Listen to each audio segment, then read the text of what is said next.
Welcome to, or welcome back to, the Agatha May Detective Agency.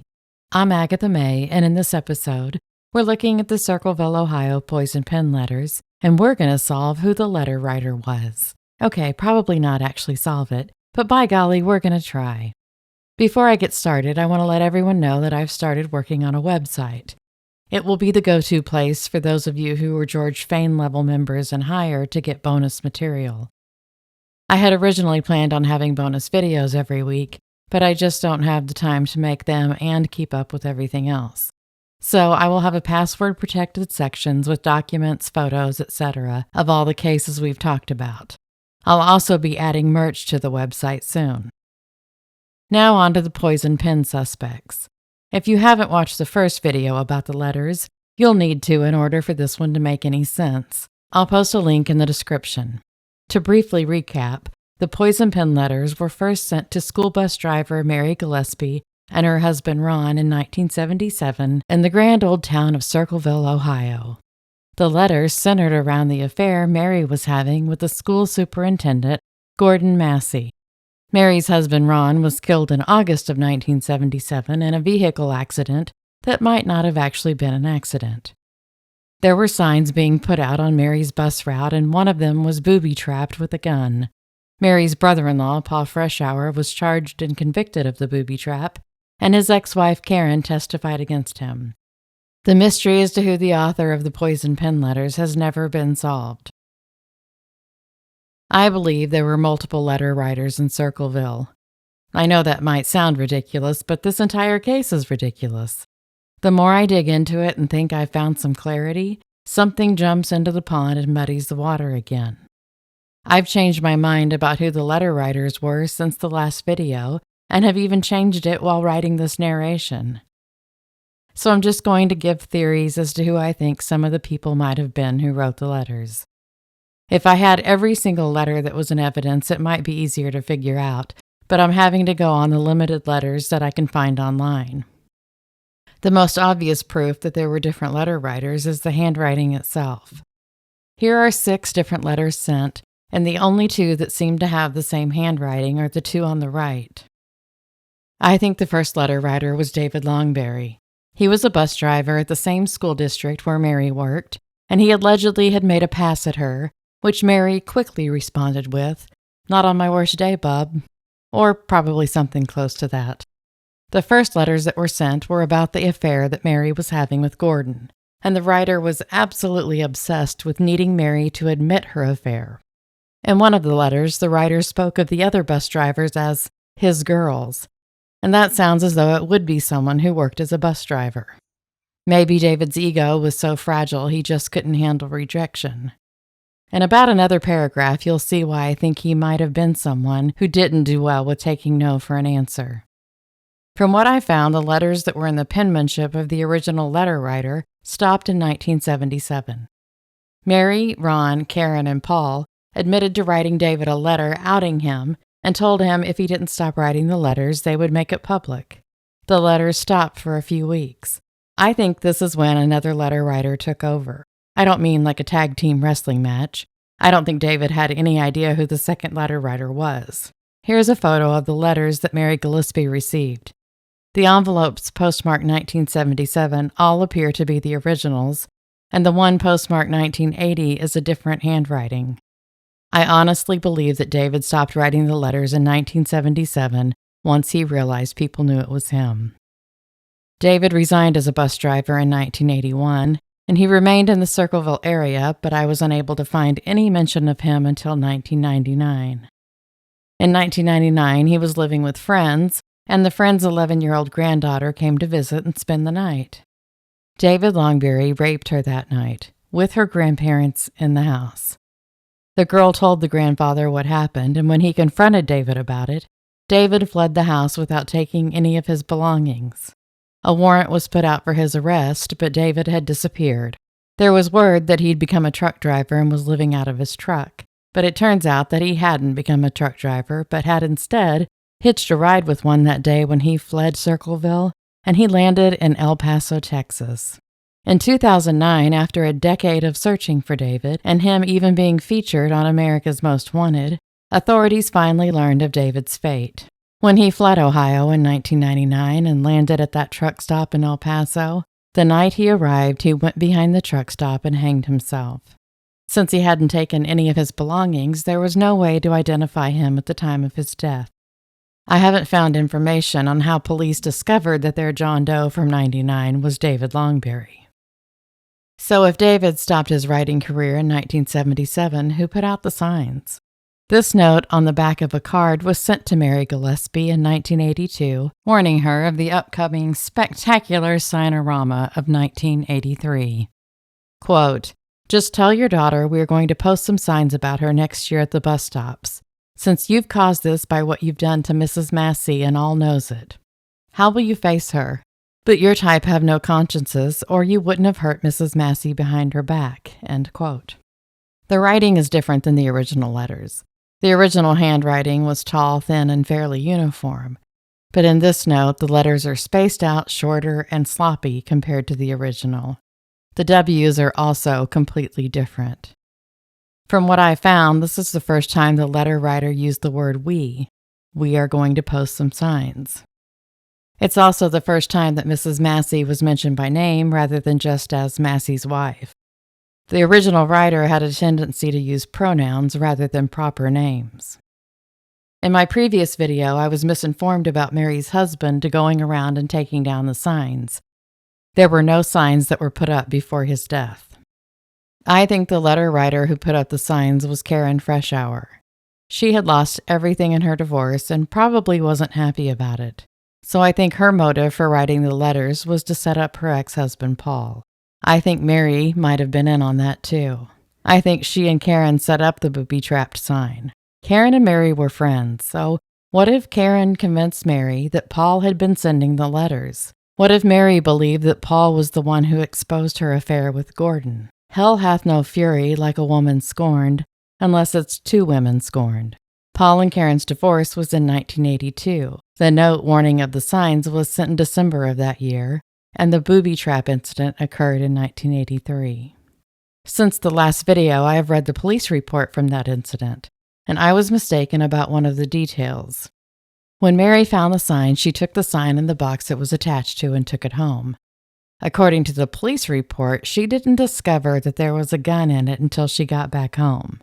She also just happened to find the sign when the bus was empty. Her story seems like a bit of a stretch to me and is also what makes me think she might have been in on the booby trap setup. Oddly enough, I haven't found a single photo of any of the signs that were put out.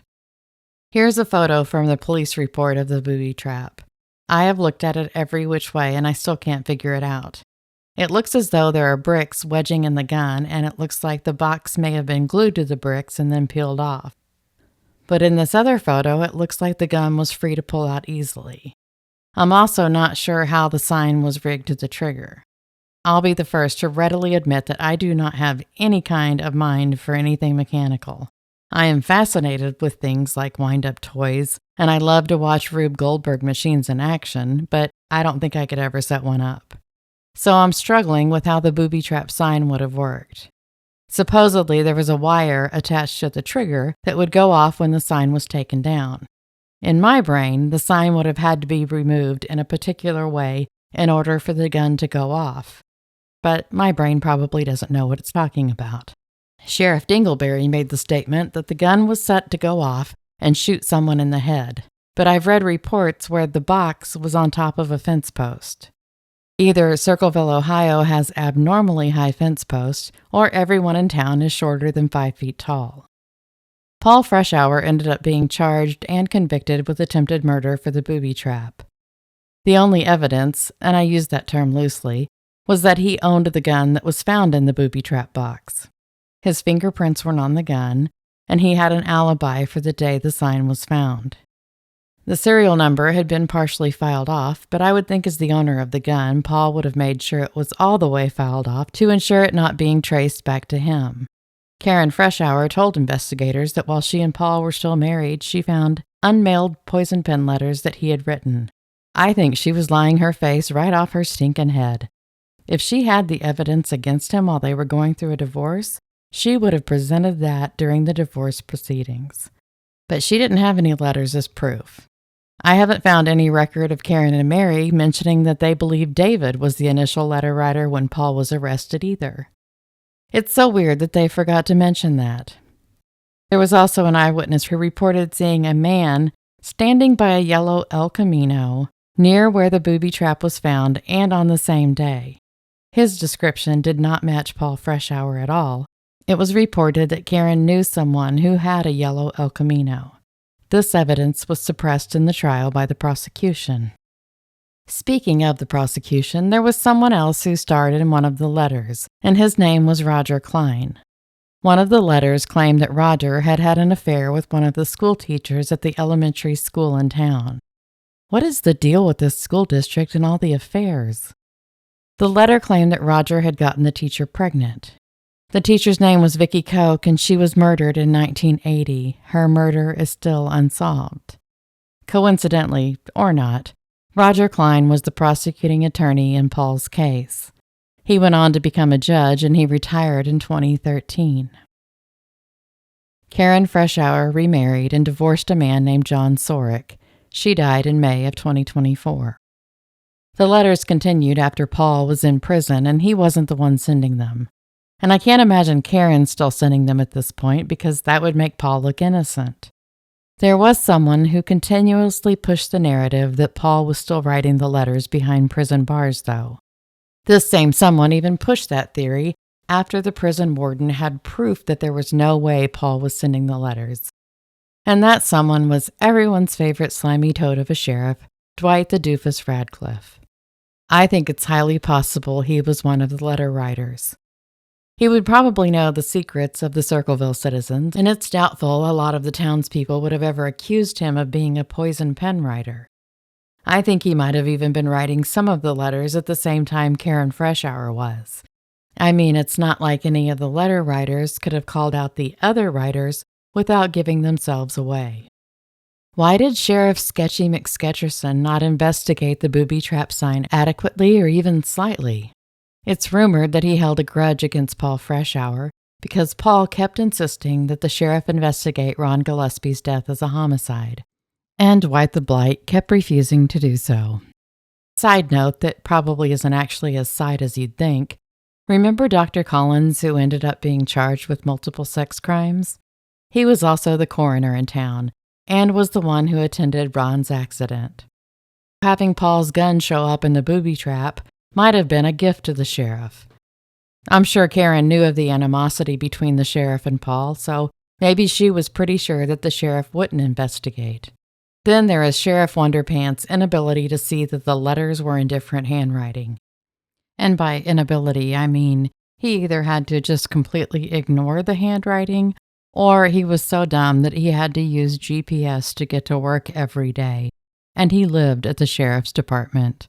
He either just didn't care or he wanted Paul Freshour to go to prison. I think the judge allowing 39 of the letters to be used in evidence against Paul at his trial, even though there was no proof of him being one of the writers, was a terrible injustice. Dwight Radcliffe was the sheriff in Pickaway County from 1965 until 2013. That is just an absurd amount of time for one man to be sheriff. Sorry, Andy Griffith, but it's true. But Dwight wasn't the only Radcliffe that had a long run as the sheriff. Nope. His father was sheriff of Pickaway County from 1931 until 1960. And then Dwight's son was sheriff for 4 years after he retired. So in 86 years, there was only a 4-year reprieve from having a Radcliffe reign. Dwight Radcliffe died on May 6, 2020. Out of those involved in this case, the prosecutor, Roger Klein, and Mary Gillespie are the only two who are still living. I think there was at least one more letter writer, possibly two. I think David Longberry started a letter-writing campaign that grew larger than he ever imagined it would, and he couldn't do anything to stop it. People saw an opportunity to write their own letters, and the more the doink of a sheriff claimed there was only one letter writer, then the more people could write. And they especially got a free pass when the sheriff kept insisting that Paul Freshour was the writer even while he was in prison. I'd like to say that Circleville has cleaned up its act since the days of the poison pen letters, but it hasn't. In July of 2023, Ohio State Highway Patrol attempted to pull over a truck driver for a missing mud flap. The driver didn't pull over for whatever reason, and a chase ensued, although it doesn't appear to have been any kind of high-speed chase. The driver eventually pulled over and was standing outside his truck with his hands up and was surrendering himself.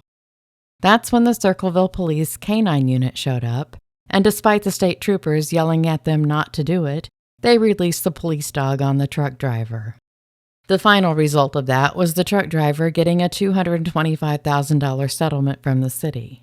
The two officers who were involved, the police chief Sean Baer and Deputy Chief Doug Davis, no longer have jobs with the police department, but they were allowed to resign, and did so with one receiving a $69,000 severance package and the other receiving an $84,000 severance package. The city then hired an interim deputy chief, John Farrelly, after the resignation of Doug Davis. But now John is on administrative leave following a complaint by a Circleville citizen who alleges that John was trying to get her to have sex with him while he was on duty. He also sent her inappropriate photos, and we all know what that means. It would be great if men stopped thinking that women were dying to see their turkey neck-looking doofloppies, especially unsolicited pics of them. The department is now being investigated by an outside agency. Come on, Circleville, get it together. For there only being about 14,000 of you, collectively, you are exhausting. Thank you so much for watching. Please like, subscribe, comment, become a member, and raise your hands in the air like you just don't care. Until next time, stay safe and be happy.